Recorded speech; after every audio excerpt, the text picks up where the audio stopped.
Imagine for a moment a world without art, without dance, opera, literature, poetry. That world would be a very, very dull place.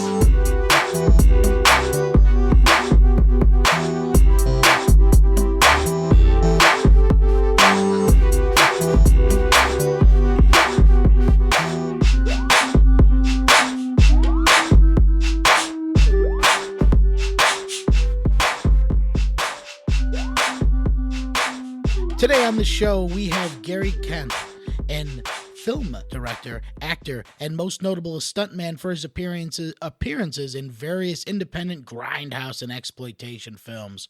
Over a 40-year career, he has worked with such greats as Jack Nicholson, James Caan, Bruce Willis, and Garry Marshall. He has directed action and supplied special effects for directors Brian De Palma, Richard Bush, and Monte Hellman, and has appeared in other low-budget horror films and low-budget biker films of the 60s, including The Black Klansman in 1966 and The Savage Seven in 1968. Kent has his experiences as a stuntman served for the inspiration for the character Cliff Booth, portrayed by Brad Pitt in Quentin Tarantino's Once Upon a Time in Hollywood, and his experiences have been recorded down in a 2009 memoir, Shadows and Light, Journeys of Outlaws in the Revolutionary Hollywood, as well as being the focus for the documentary Love and Other Stunts. Gary, it is a pleasure and an honor to be able to get you on the show and share your experiences. Well, thank you, Jimmy. It's a pleasure to be here. Glad to do it. Good to talk to you. Yeah, it's actually fantastic to actually be able to talk to you, in person, because we had gone back and forth, I should say, for a few months on Facebook. And, I have to say, one of the things I was advantageous about was, getting you on the line, because like most guys your age, I just automatically assumed, given your rough demeanor and your kind of a gruff persona, that you would automatically be a Trump supporter, and I was so relieved to find out that you weren't. Oh, I despise the man. To be honest with you, Jimmy, I just put him on a raft, send him off to sea. That's all I can say. Yeah, it was, I don't know, I feel like, and this is just my own bias, right? So many Sure. guys in the Midwest, around your age are just so pro-Trump. I was kind of looking at like, well, maybe I need to avoid certain topics because, I hate getting into political brawls with people on the show. I usually end up just cutting those out completely. But, it's I don't know, it's good to see you break that mold, Thank you. Yeah. I'm happy to do it. I really do not like the man. I won't go on, but I never liked Trump. Back in the old days, before he ever got known for anything, before The Apprentice, I just thought, this is a man I do not like. Yeah, I think the first time I had ever been introduced to Trump was either, probably like the Home Alone movies, or back when he was doing WrestleMania 3 with the WWF. He was always just kind of there in the background, So let me ask you, so you, you have been, you worked as a stuntman for over 40 years in Hollywood, and you have appeared in some of the most iconic grindhouse movies, Satan's Sadists, and as well as, having a lot of real life adventures. So I don't know, I guess we're going to go back. What made you want to get into stunt work, and I guess what was the opportunity that really made you commit to it? Well, first of all, I went to Hollywood to be an actor. And all the actors were out of work. And I thought, that's not for me. And there were this group of people I knew nothing about called the stunt people, stuntmen. Mm-hmm. And I thought, gee, that's what I'd like to do. It sounds great. Getting in fights and rolling cars and car chases and high falls. I thought, that's right down my alley. So then Jack Nicholson, who was just more or less getting started, was going to Utah on a couple of Westerns, Ride the Whirlwind and The Shooting. And they were looking for a stuntman and a key grip combined. And I thought, well, that's me. So I just lied. I told him I was a stuntman. I wasn't, but I was willing to learn. So Jack hired me. He said, can you get a horse to get sick, slow down, fall down, and die? And I said, gee, that's no problem. So we went up to Utah to shoot, and I called a vet. And the vet came over and shot him up with a tranquilizer. So it worked. He slowed down, he got sick, he lay down, he went to sleep, and we got the shot. Jack thought that was just brilliant. So he was talking to Daniel Boone. We were in Kanab, Utah. Daniel Boone Company, TV company, came up there to shoot, and they had 4 of the best stuntmen in the business: Charlie Horvath, Roy Jensen, a couple of Ted White. And they were looking for another stuntman, but they didn't want to have to send back to Hollywood. So Jack said, I've got a great stuntman, Gary Kent. He doesn't use pads. He just falls. He's wonderful. So based on Jack's recommendation, they hired me on Daniel Boone. And after they all made fun of me because they knew right away I didn't know anything, but then they started teaching me the business. And by the time I got back to Hollywood, I could consider myself a stuntman. That's how I got started, Daniel Boone. Yeah, it sounds like you went through the school of hard knocks, just learning, on the job. So I don't know. I guess when you first started learning the techniques of stuntman, did they teach you, certain kinds of way to fall on your back, certain kinds of rolls, or was it, or did you just kind of have to develop your own style and kind of what worked for your body? Well, you said it. Kind of develop your own style.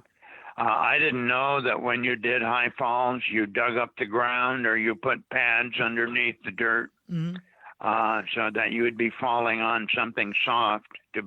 Then the higher you went, in came the airbags, so you fell in the airbags, which I just picked that up from the stunt guys, and how to stage fights so that the camera didn't see the air between your fist and the guy's chin, so they could see it was a miss. But how to stage it for the camera so then it looked like a hit. And I started learning all those things from the other stunt guys.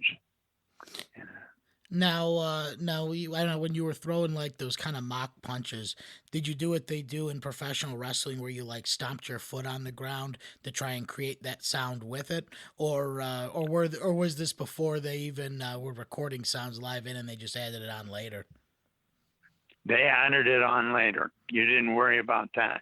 You were so into the choreography of the fight, not wanting to hurt anyone. But it still happens every now and then. Someone gets it right on the chin. But basically, that's what you learned, was how to stage a fight, how to choreograph it. But you didn't do any of the sound tricks that you mentioned. That was all done later on a Foley stage. A Foley stage is where they add, well, you know what it is, where they add in the sound effects and things for the film. Yeah. So I don't know. You worked those first few westerns. You kind of just learned on the skin of your teeth. So did you escape those first few films without any major injuries yourself? Yes, I did. I put a big bruise on my hip before I learned that you dig up the ground and put a pad underneath. I just fell on the ground, and I had the gun. I didn't know you used rubber guns. Yeah. So I had a real gun on my hip, and I fell on that gun, and it put a bruise all the way down to my knee. But I didn't care because it worked. I did it, and I thought, wow. But then I learned, as I said, from the Daniel Boone guys, I should have dug up the ground. I should have worn a rubber gun. So gradually you learn as you go along. You either figure it out or one of the more experienced stunt guys will fill you in on how to do it. Yeah, just kind of like teach you those tricks of the trade. So absolutely. So you said you worked on those first those first 2 westerns with Jack Nicholson. What was he like being able to work with him when he was young? I mean, I assume he didn't, fully develop his like Jack persona yet. So yeah, I guess you were, knowing him at a time when he was a little bit more genuine. Right. I like Jack a lot. He wasn't a huggy-feely guy,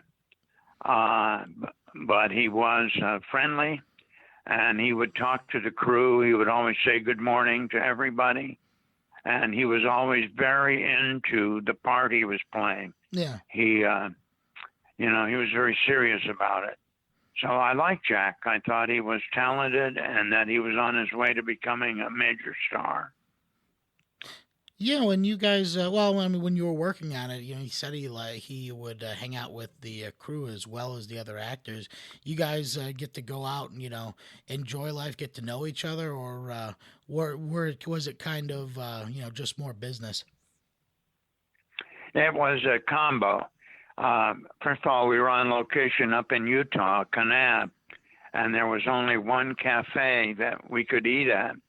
So everybody ate together, and we had a thing where we would race each other. Jack he had a little Volkswagen Beetle, and I forget what I had, but we would race each other. It was 30 miles to location, and we would race each other on that mileage, going to and from location, until Monte found out we were doing it. Monte Hellman, the director. And he got really pissed off because we were jeopardizing everything. But it was fun. I just remember what a gas it was. Oh yeah, man. Well, I mean, particularly like back there on those dirt roads too. Like you could really kick up some dust and like make those kind of drift turns. You know what I mean? Big time, Jimmy. So I don't know. Is there any particular race that you guys really cut it close on? Well, I was driving the grip truck. So they were narrow roads going over canyons and things. So once I got in the lead, they couldn't pass me because I took up the whole road and there was no room on either side for them to get past. So once I got in the lead, I just held it, which I loved. But we had what we would call, there were three racers, Jack Nicholson, myself, and Paul Lewis, who later on became a pretty well-known producer. Yeah. We would always race each other to and from location. And we had what we would call the Governor's Cup race, which was going to be the last big race of the year in Caan. And so we were at the filling station getting gassed up, getting ready for that race. And Monte Hellman came out and said, that's it. There's going to be no Governor's Cup race. You're not going to do it. You're not going to do it on my picture. And he was really pissed off. So we had to lose the Governor's Cup race. But we talked about it for years afterwards. I'd run into Jack or Paul, and we'd say, we got to have the Governor's Cup race. We got to do it. But it never happened. Oh, man. I'd love to see that kind of rematch take place, too. Because, I'm sure now you guys would have way better cars to be able to throw down with. Absolutely. Oh, yeah. I don't know. Jack seems like he'd always be like a fun guy. Now, you said there was the one diner. Was there any kind of nightlife when you guys were on set? That was it. That was the only nightlife we had, was that little cafe. Ruby's, I think, was the name of it, as I remember. We were staying at a little motel, and we had to eat at Ruby's. But there was a big hotel, which is where the Daniel Boone people stayed. Okay. And they had a really nice restaurant there. But we had to eat at the little cafe because Paul had made a deal.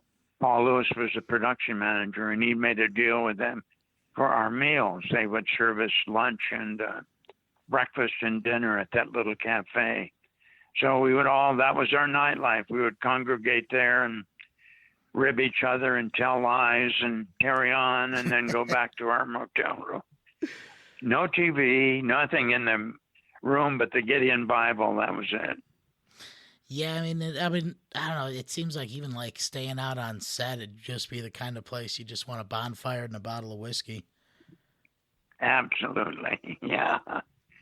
Yeah. Good point.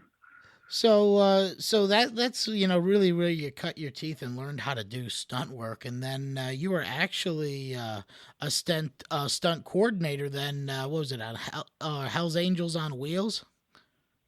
Hell's Angels on Wheels.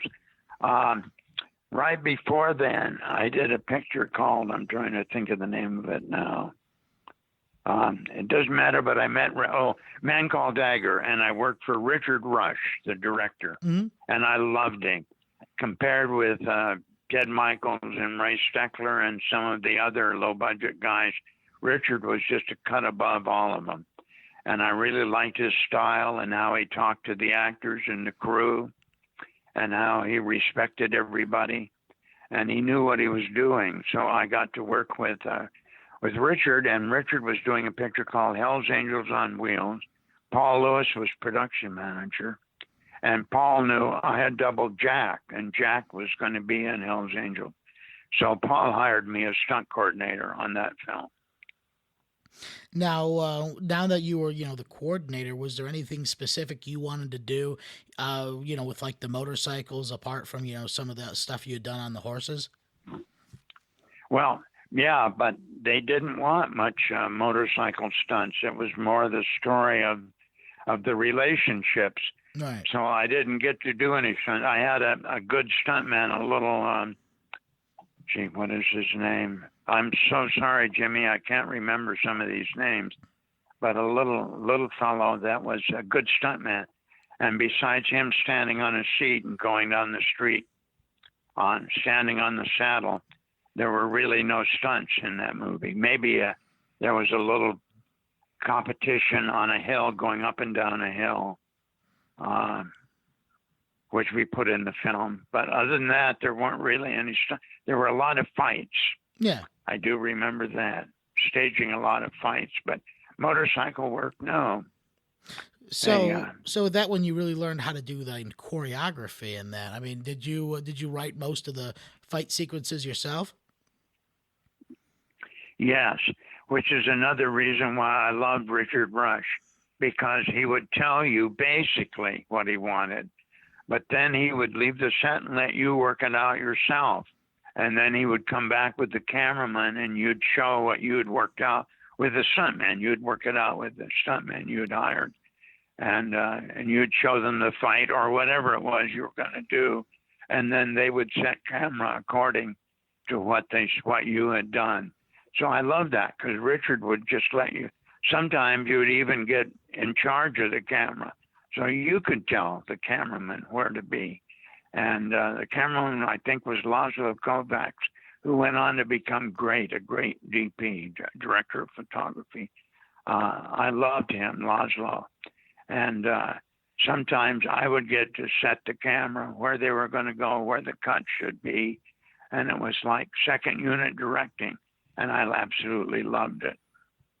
Oh, wow. So you got to actually, besides, doing just stunt choreography and, fights, you were actually able to start learning, the art of filmmaking itself, how to line up shots and how to use appropriate angles. Absolutely. Absolutely. And Richard was one of the few directors that would let you do that.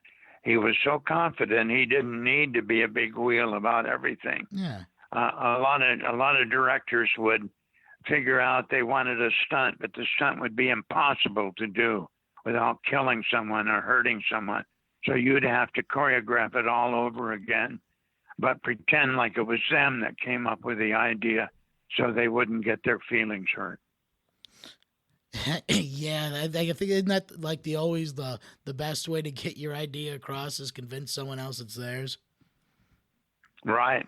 Absolutely. You got it, Jimmy. So where were those, or where was that one filmed at? I assume you guys were just up and down the highways in California? Yeah, Bakersfield mostly. We shot up in Bakersfield for Hell's Angels. Yeah, that was, that was just a wave of those biker films that came in all at the same time. Leading up to, I would say leading up to Easy Rider was kind of the zenith of that movement, but there were so many good ones. I mean, it really is become a lost genre in film. Yeah. Yeah. For a short while, there wasn't a biker film made that didn't make money. They were very hot for a long time. Well, for a short time, actually, but for about, 7 or 8 years, biker films were really in. Yeah, I don't know, did any of the biker culture kind of stick with you after you were done working on them? Not me. Um, Maybe some of the other guys. I don't think so. But we did pal around. Some of the bikers wanted to become stuntmen, Mm-hmm. and some of them were cool and they could do it. But most of them were too wasted all the time to count on. Because doing stunts is, as I say, choreography. 1, 2, and I'll throw a roundhouse to the right side of your face. Mm-hmm. So you choreograph it and you can expect it. Well, they would be so stoned or so wired that they would forget the choreography and they would just start hitting each other, which, as you know, doesn't work. Yeah, that never looks pretty, man. I mean, like whenever you like watch like real fights, like they're usually just like yeah, they're usually just brawls, you know. There's no kind of grace to them that you find with those choreographed fights. Absolutely. Absolutely. Good point. So let me ask you, I guess kind of sticking with like that fight choreography that you were working on. You worked on the Green Hornet TV series for a little bit. Did you get to do any fight choreography with Bruce Lee? I did not. I wanted to work with Bruce, but every time I was called in, Bruce wasn't on that day. He was off doing something else. So a lot of the stunts that weren't involving Bruce Mm-hmm. were done on an off day for him, where he had the day off and he could go do what he wanted. And they would just schedule the fight or whatever it was, a car chase. I remember we did a car chase over Benedict Canyon, I think it was.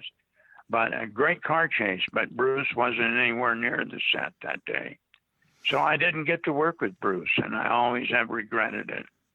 Now, did they have any other like martial artists on set that would help choreograph out those fight scenes? Because coming from working on westerns, you could choreograph a good fist fight. Did you learn how to choreograph any martial arts stuff? I didn't do martial arts.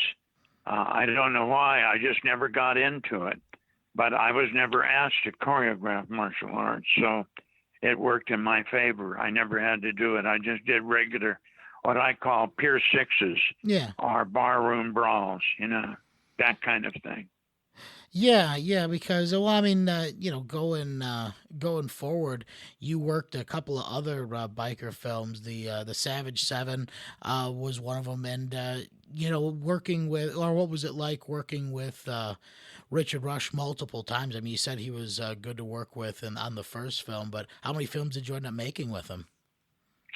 I think I did 5 for Richard, and we are friends to this day. Richard is 90, 91, somewhere up there. He had a full heart transplant. Oh wow! Over 10 years ago, and they're usually not good for any longer than 10 years, but he's gone on much longer. I'm going to say he's had his at least 10 or 12 or 13 years. He is having some medical problems that they're working on, but other than that, his mind is clear as a bell. Well, we got to send all our love and support to him as he's getting through this time, because I mean, it feels like you get older, it's one or the other, right? Either your mind goes and your body's good, or your body goes and your mind's good. Right. So actually, the Savage Seven, that was one of the movies that was selected by Quentin Tarantino for his first like little film festival he did in '97. Did you guys get to go out to that? Yes. I love Quentin Tarantino. I loved his film Once Upon a Time in Hollywood. Did you see that? I thought it was a fantastic movie. Oh, good, Jimmy. I did too. And very true to form. I had lunch with Quentin in Austin. Not lunch, actually coffee and a dinner roll or something. Yeah. He was having lunch. But I joined him, and we talked a lot about those early films, and one of them was The Savage Seven, and how much he loved that film, the work in it. Yeah, yeah. Now, were you able to do more varieties of stunts just besides the fist fights in that one? Was there any particular stunt that really stood out to Quentin? Let's see. I can't think of offhand our conversation. It actually ended up, we went into the westerns that I doubled Jack on. Mm-hmm. And we sat there and did the dialogue from Quentin knew every line everyone said in the movies. He just had this fantastic memory for how movies went. So we just sat there and verbally did the whole movie over again, over tea and crumpets. Oh, so I guess when he was writing Once Upon a Time in Hollywood, did he give you calls? Kind of ask you for perspective on that character because the Brad Pitt character was based on some interactions that you had in real life. Well, myself and a couple other guys, yes. Quentin and I, at that same lunch I was telling you about, we talked about the Spahn Ranch where Charlie Manson hung out. And so that whole scene that takes place at the Spahn Ranch was pretty much verbatim. Excuse me, I'm sorry. So yeah, Quentin knew a lot about the Spahn Ranch from the conversation he and I had. And Charlie Manson, we were shooting a film there. The Spahn Ranch, I don't mean to go on and on, but the Spahn Ranch was this old dilapidated Western kind of street town where a lot of low-budget films were shot, especially period pieces because there were no TV antennas, no major highways, nothing around it. So a lot of period pieces were shot there. And Bud Cardos, we were using Bud Cardos is a friend of mine, also a director, good guy. Yeah. But we used his dune buggy for the camera car, and the dune buggy broke down. And so I was telling one of the Manson girls used to come out of these shacks, and we just thought they were a bunch of hippies. We didn't know anything about murder or plans or crime or anything. But they would come and beg our lunches from us every day. Can I have your sandwich? Can I have your cupcake? Blah, blah, blah. So I asked one of them, I think Patricia Krenwinkel, is there a good mechanic? I need to find a mechanic. She said, we've got a great mechanic, Charlie Manson. I'll go get him. So she went and got Charlie, and Charlie came down. He was just this little guy, about 5'4", 5'3". He didn't seem intimidating at all. He looked like he wasn't wearing a shirt. He was barefoot. Yeah. And his pants were dirty. He looked like he just needed a haircut and be sent to bed with a sandwich or something. But he needed $40 up front to work on that dune buggy. So Bud gave him $40, and we came back the next day. The dune buggy had not been fixed. So I said, get me Charlie Manson. They went and got Charlie. And Charlie came over, and I said, Charlie, Bud Cardos is a tough guy. You had better fix that dune buggy, or he's going to give you a new anus. And so Charlie got under it and fixed it right away. They kind of put that in the scene at the Spahn Ranch, how those creepy crawlies came, wandering around. And old George Spahn, I never saw George Spahn in bed like they had in the film, but he was always sitting at the table right inside his door.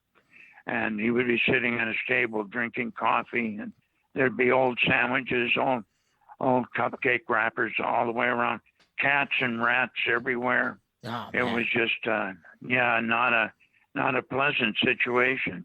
But I had no idea that Charlie was ripping him off and doing what, stealing dune buggies, doing all the things they were doing. Yeah, yeah, and I mean, I don't know, like the more you look into like Charlie Manson as well, the more you just realize how much LSD they are on and just how just completely removed from reality they were. And but I guess that's Yeah, I mean, I guess that's how he kept his control over people, you know? yeah, exactly, exactly. You're right. Yeah, he did it. In fact, they were always asking people on the crew if they wanted to come and spend the night. They had these nightly gatherings where Charlie would pontificate and tell them the way of the world, whatever it was. I didn't want to go, but a couple of our actors, Casey Kasem, Hmm. who was a pretty well-known DJ, disc jockey, and I forget who else, went, and they said it was just terrible. They turned around and left because all the girls were really scuzzy, and Charlie was just full of bullshit as far as they were concerned. So Jody McRae, Joel McRae's son, he was the other guy that went. Oh man, Nice I guy. could, I could just hear like Casey Kasem's like top 40 voice too. You know what I mean? This is bullshit. Yeah, yeah, absolutely, uh, absolutely moi.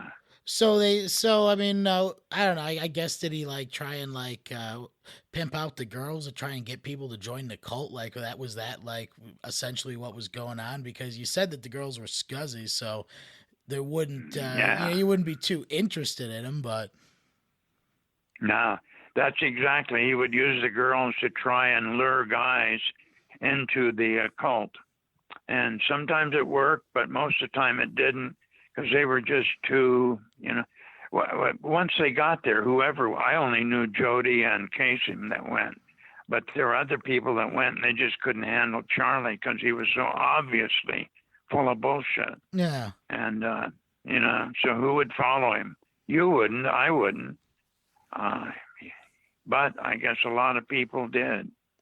Yeah, well, I mean, I don't know if you're doping people up on LSD, you're gonna have your, you know, your willpower greatly reduced, and you're gonna be outside of your element. You're gonna be so much more susceptible to ideas that you know normally you would just kind of like raise an eyebrow at. But Yeah, I don't know, you know, turbulent times cause people to go into and people it causes people to seek refuge in ideas that you know are outside the norm. yeah, good point. You're right. So, so let me ask you then, when it comes to like the last 5 minutes of that movie, did you get to, you know, help choreograph or talk to Quentin about how that scene should go down? Because, man, folks, if you haven't seen Once Upon a Time in Hollywood, it is an hour and a half, almost 2 hour build to one of the best third acts in film history. I mean, that ending scene is just phenomenal. Brian, it totally surprised me. I didn't contribute because I had no idea he was going to go there. I just thought, how is this going to end? How he's going to do that? And it was just marvelous. But it was typical Quentin. He would take something and then make it totally different than what you expected. Yeah. Uh, yeah, it was interesting. Now, now let me ask you, when it comes down to like just how they portrayed, you know, the character in that movie with Once Upon a Time in Hollywood, was there any particular like Western actor that you had that buddy buddy relationship with, the way Brad Pitt does with Leonardo DiCaprio?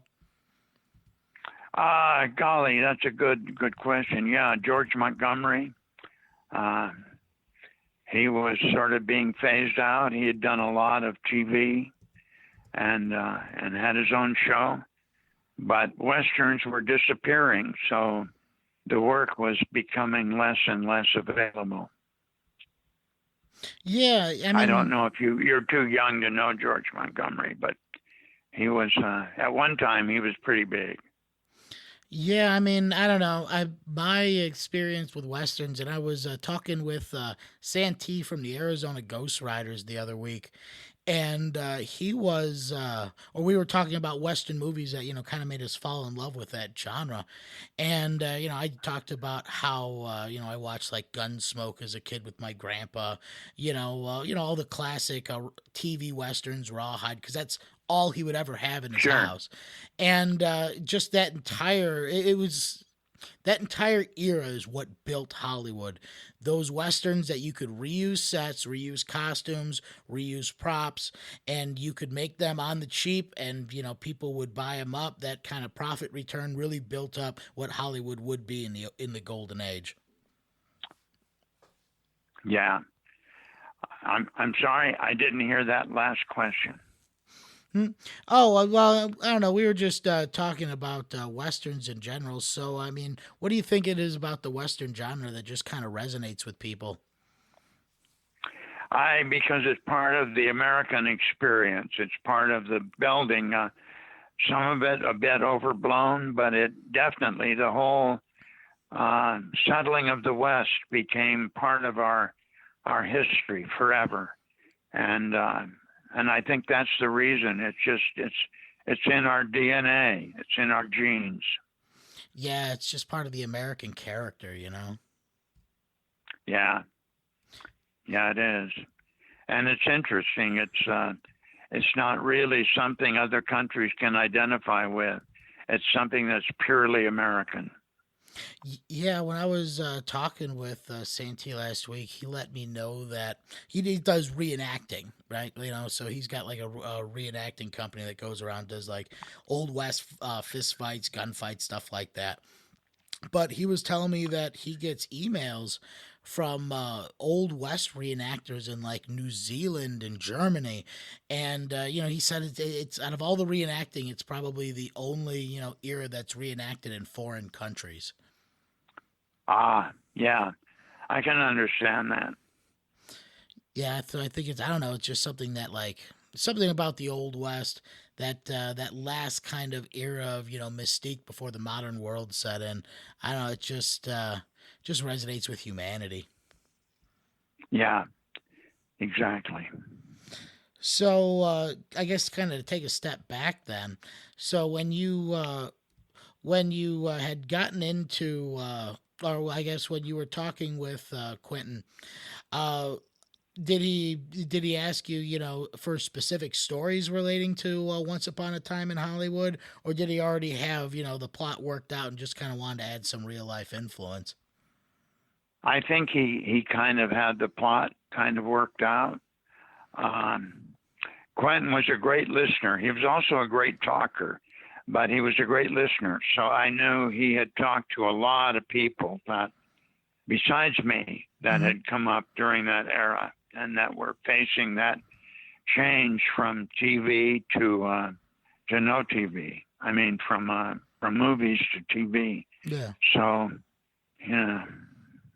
yeah. So, what other films was he a big fan of? Did you guys get to talk about Satan Sadists at all? Yeah, he was a fan of that. He said, in his way, he thought it was a better biker film than Easy Rider, because he said Easy Rider wasn't really a biker film. It was a film about selling drugs. These two guys, they happened to ride bikes, but it could have been anything. But Yeah. Satan Sadist was definitely a biker film. Yeah, because like in Easy Rider, they weren't necessarily like part of a biker gang or anything. They were just kind of on the road. And Right. and like in Satan Sadist, I mean, it's about a very cruel biker gang. And so Right. so how was it working with director Al Adamson on that?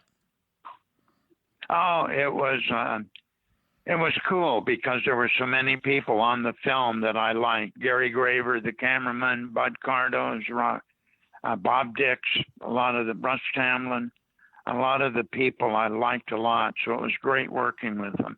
Al was okay. He was not a great director, but he was an okay director, and he gave a lot of work to a lot of people. And he pretty much let Gary Graver set up the shot, and he would always hire people he thought were good actors Mm-hmm. so that he didn't have to direct them a lot, just staging. for camera, he and Gary.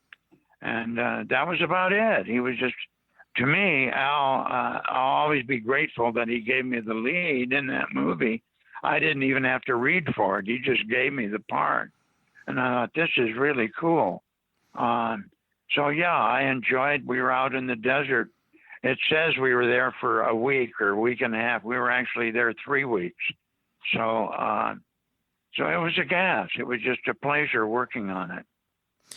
Yeah. One of those things where you get to work for a while with people you really like on a project you really like. So, yeah, it was a good show. Now was that the one that the Charlie Manson encounter took place at? Because that one was filmed at the ranch too, right? Right. Oh wow! I didn't realize that Satan Sadist was the movie that was filmed while all that took place. That's crazy. Like I mean, aptly titled, aptly titled film to take place during that time. Right. Actually, I may have misled you. The bulk of the movie was shot out in the desert near Palmdale, California. That's where we were. We shot some of it on the Spawn Ranch, but most of it was out in Palmdale. Yeah, that one. Well, I mean, you were acting in that one, but did you get to set up stunts and choreography as well? Yes, I did. Although the fights were done with people that were pretty handy themselves. Bud Cardos, who I had the last fight with at the end of the movie, before Rush Hamlin. I had that big fight with the Indian, who was Bud Cardos, who was actually Greek. He wasn't Indian, but he looked like an Indian.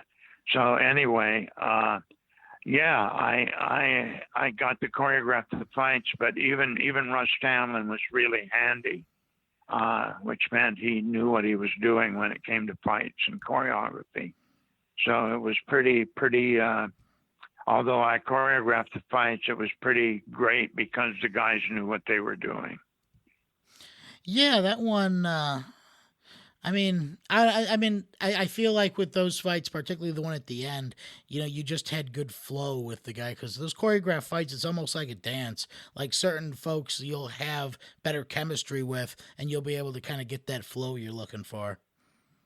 Absolutely, yeah. So did you get to do any motorcycle stunts in that one? No, there weren't really any motorcycle because I wasn't a biker, as you know, and I was a hitchhiker. Yeah.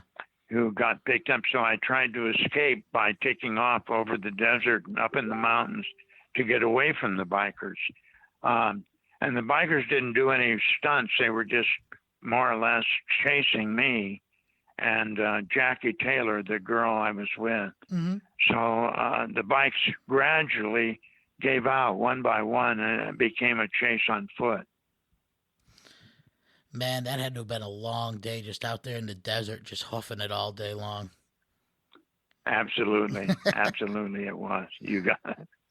So I guess out of all of those, early ones that you had done, particularly, the biker flicks, was there anyone that particularly was your favorite?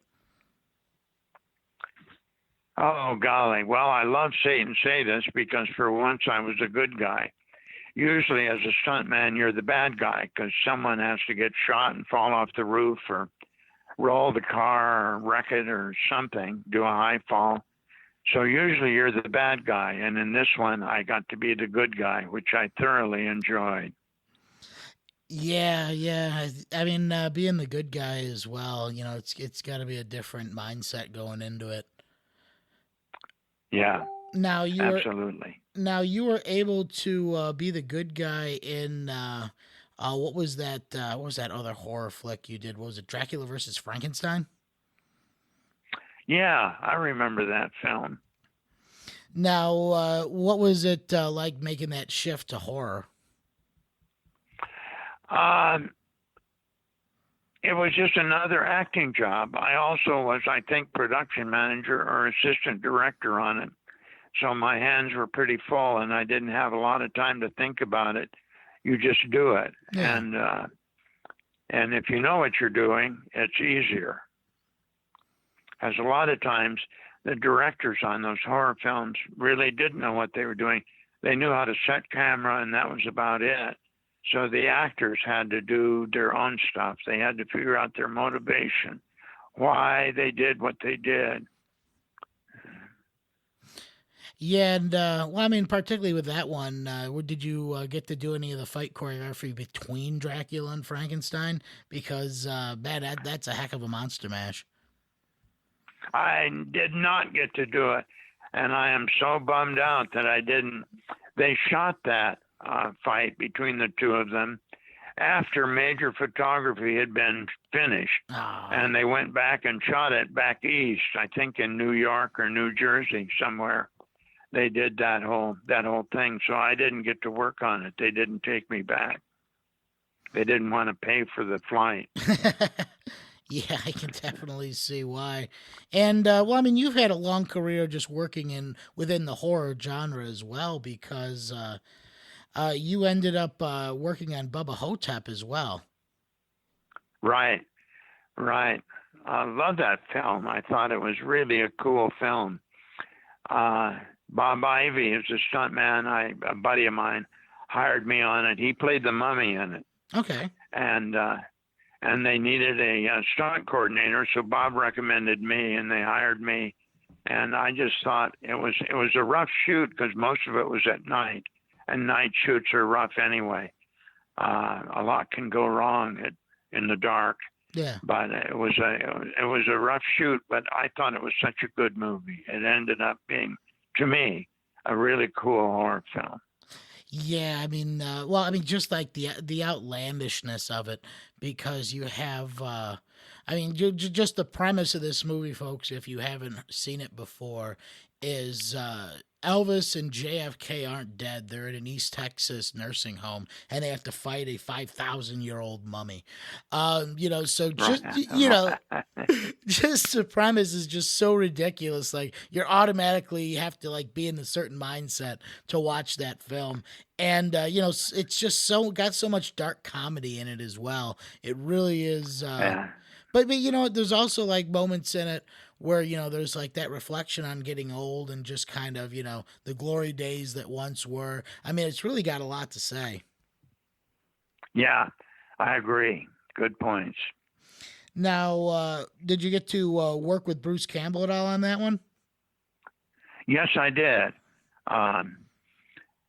I doubled Bruce in the fall down. Of course, at the end of the movie, the fall down the little cliff, I actually broke my leg on it. Oh, no. Because it got caught in a root on that. We shot it out in the Malibu Canyon. And as I went tumbling down, the thing on my foot got caught in a root, and it pulled my leg up behind me. Ooh. And I sort of fell on it awkwardly, and I broke it. But I didn't care because I thought the movie was good. Yeah. Well, how much was the recovery time on that one? Oh, golly. Almost right away. Actually, I was on crutches for maybe 3 weeks, and then that was it. Okay. Well, so I guess when you were working with Bruce, how was he to work with compared to some of the other actors you've had? Well, Bruce was cool. He was very funny. And of course, I was busy a lot, and Bruce would go to his trailer right away. Again, he didn't hang out with people at lunch and stuff. He would eat in his trailer with maybe a girlfriend or two on the movie. Sounds about right. But I liked Bruce. He was always very respectful and funny. He had a good sense of humor. Yeah, actually, last time I got to see him was he did Wizard World Comic Con, and I don't know, whenever he does like his live appearances and it shows, it's always just him versus the crowd, so everyone's just chucking insults back and forth. I mean, it really is a fun time. I'll bet. So when you were working on after you were working on Bubba Hotep, you stayed busy with just doing. I mean, probably less stunts at this point, but just doing acting. You were recently in Virgin Cheerleaders in Chains, as well as Sex Terrorists on Wheels. they're low budget films shot here in Austin. But what was the first time? Virgin Cheerleaders in Chains is actually a good movie. I think it's well done, well acted, and a good story. It's just a terrible title, but it's actually a pretty good movie. So I liked that one. The others were just, exploitation movies like the old days. Yeah. Get a camera and go out and shoot. Yeah, I mean, I don't know. There's like there's a certain kind of appreciation that comes with just do it yourself kind of things. That's why I love those old grindhouse flicks. Is that there wasn't necessarily filmmakers making these movies. They became filmmakers, but they learned how to do it by just getting hands-on experience. Right, exactly. So me too. So I guess out of all the actors that you've worked with, I don't know which one would really stand out as kind of your favorite. I'd have to say Jack. Although most of the people I worked with were cool, that I liked, and I knew some that I never worked with, but I liked all the same, like Mark Singer. Yeah. Great guy. But I would have to say Jack. Out of all those people, Jack was my favorite. Yeah, I mean, he seems like. Do you keep in contact with him at all? I have. The last time I talked to him, I got him out of the shower, and I felt very guilty about that. And that was a couple of years ago. I haven't talked to him since then. Maybe out of guilt. Yeah, it's always good to connect with old friends, just kind of see how they're doing. I assume he's at a Lakers game. Yeah, probably so. Probably so. Oh, so just to kind of wrap up, because we are getting to the end, and you have had a hell of a career, not only as an actor, but as a stuntman. And then you started doing some of your own films. Now, when you were directing, did you you did mostly shorts, correct? No, I did two major features. Okay. The Pyramid and Rainy Day Friends. And I wrote and directed both of them. Now the Pyramid. What kind of gave you the idea for that one? Because that one is more about I don't know. I guess like social programming, right, and like subliminal messages. Right. It's about a news reporter, which I had been in my youth, and who gets tired of all the negative stuff. Another car crash, another murder, and he wants to do more positive news. And he is fired for doing that by the station manager. And so he goes off on his own and does a documentary on good news. Okay, so we're talking like just finding good stories, or just kind of like uplifting stories of different people around the city. Right, exactly. Yeah, if it's one thing people need these days, it's good news. I'll tell you what. Absolutely. I'm ready. Give me the good news. So I guess to kind of finish up, now you still do a lot of writing as well. And the one thing that I've come across is that you have been really in the writing monologues, correct? Correct.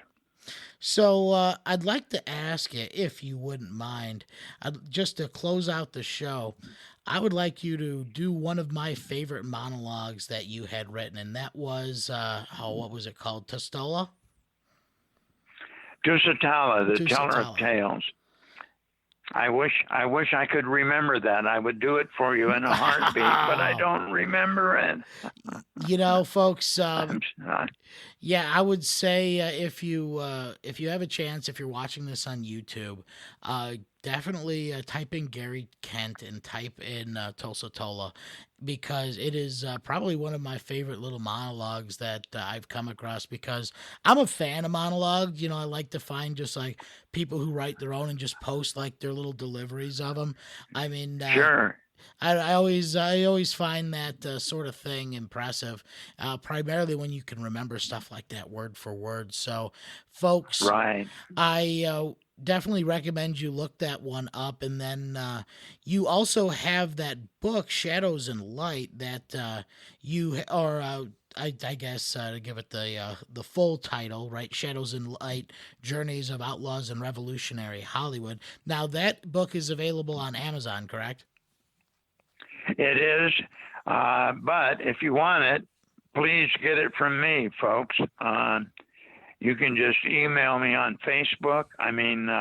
Message me on Facebook, because on Amazon, I never get the money. It always goes to Amazon Right. or whatever. So I would appreciate to help an old starving writer survive another year.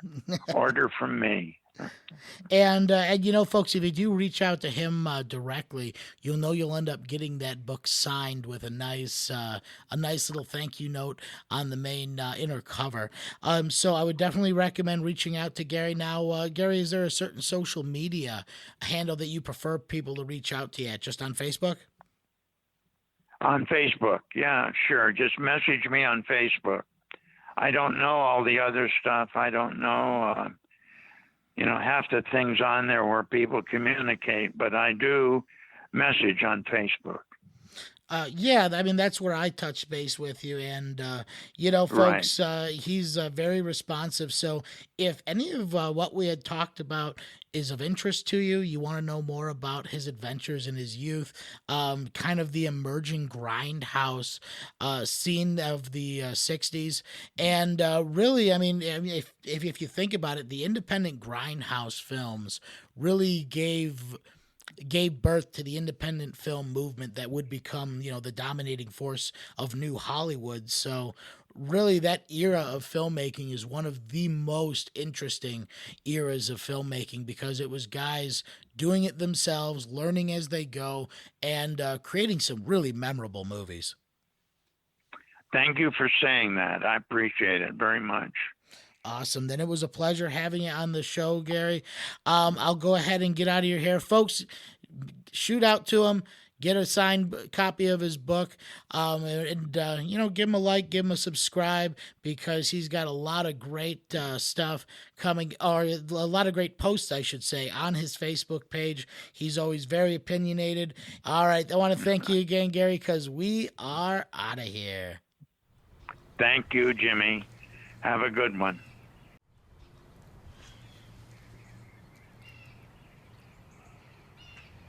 I thought I saw Jesus this morning, but then it could have been Abby Hoffman reincarnated or even Jerry Garcia. I was slammed to a dead stop downtown Austin, Texas, me and my SUV. Outside, it had to be 103, hot and humid as Guatemala. I hummed a bit of that tune and then I cranked the AC up a notch. My eyes went scoping around looking for something to see. And that's when I spotted him. He was practically sitting next to me on a bus bench. Only he wasn't waiting for any bus, nor was he flagging signs asking for easy handouts for old war wounds and such. His head was bowed and he was dripping sweat under his old denim shirt. He's wearing cutoffs and strung together get-alongs on those size 12s. He was rocking back and forth, up and down, keeping time, I suppose, to some private, primal rhythm. He coughed, and then he reached in his pocket and he pulled out a stub of a cigarette and a bed-saw book of matches. His hands were shaking when he fired up that smoke. And then he coughed again, a long, shivering hack, some hole deep inside of his soul. And then he looked at me, up close, personal. And I tried to see through that mask.